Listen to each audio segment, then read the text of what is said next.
Okay, Paul OHalloran, it's your turn, my man. Braddon.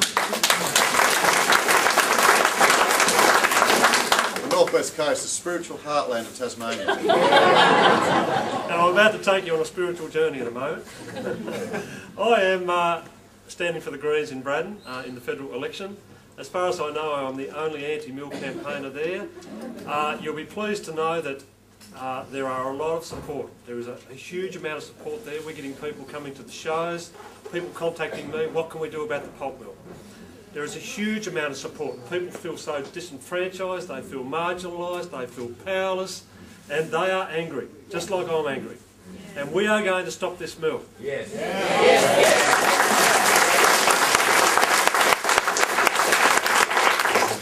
Now I know we kind of live in logging heartland along there, but because it's logging heartland and because the degree of logging is of such an extent that it's in your face all the time, that's why people are angry. The pipe outfall is no more than 20 kilometres, probably less, from the start of Braddon at Shearwater. It's not far from where the outfall was for the Wesley Vale pulp mill. And I don't think people have really got onto that yet. So it is going to impact on the people of Braddon very, very significantly. Now, like some of you, not a lot, I'm old enough to have been involved in this forestry debate now for probably 30 years. I was there and I understood the implications of when we were told that wood chipping would only clean up the residue in the forest. And I can tell you that some members of Gunns' cheer squad were involved even at that very early stage. And I made submissions, probably like a lot of you, even though I was very young. And then I was around teaching environmental science at Don College when the Regional Forest Agreement was signed. And once again, like a lot of you, I wrote all of those submissions. Hundreds of hours worth of work not listened to. But who corrupted the process? Well, of course, it was the Gunns cheer squad again. And so they got everything they wanted. They got the ceiling on the wood chip exports lifted, in fact, completely unlimited.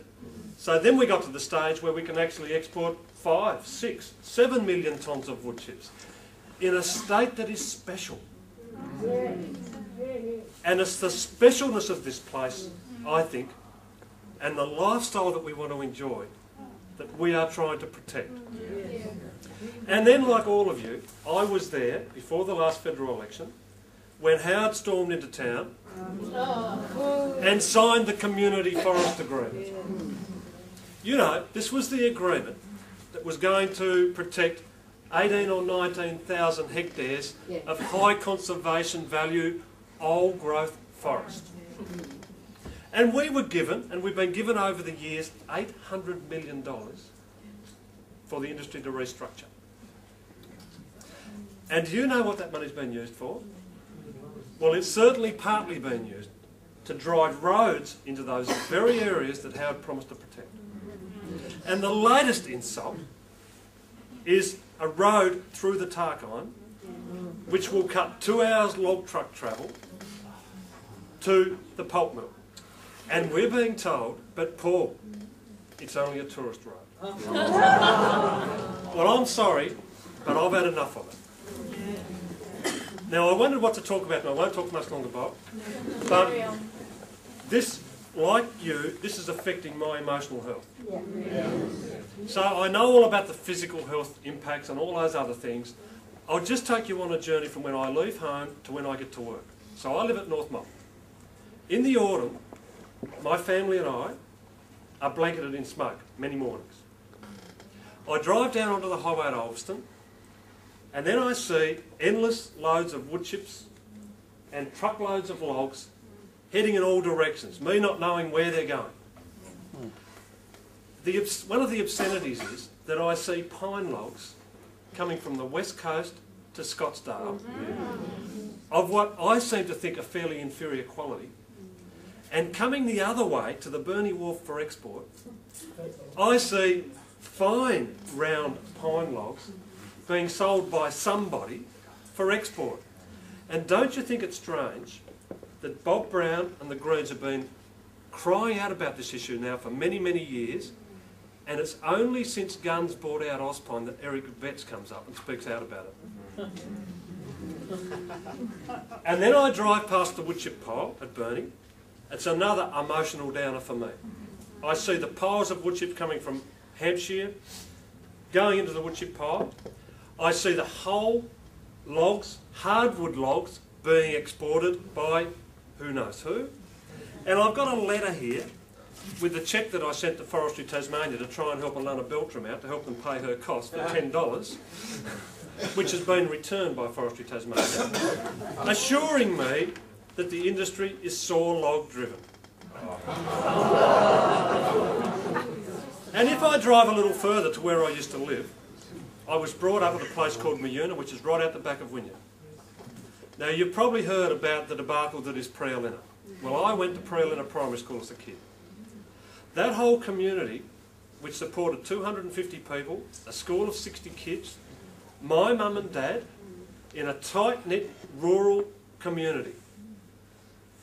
Nobody. Our farm is trees. The rainforest that I used to play in and got inspiration from has now been clear-felled and is plantation.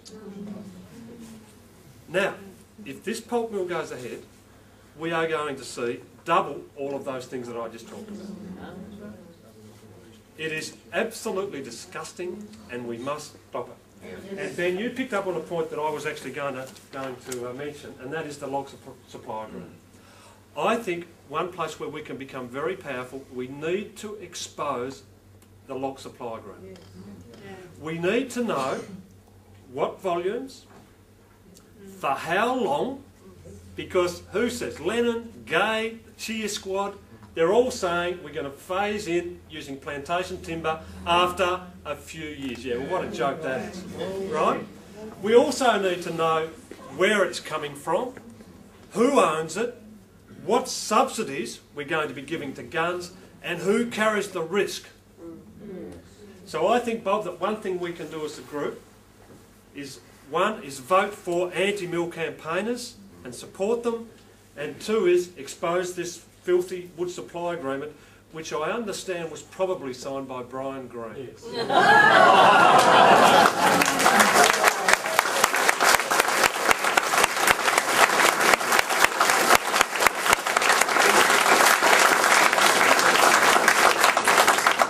He may have signed it, but it would not have been a conspiracy.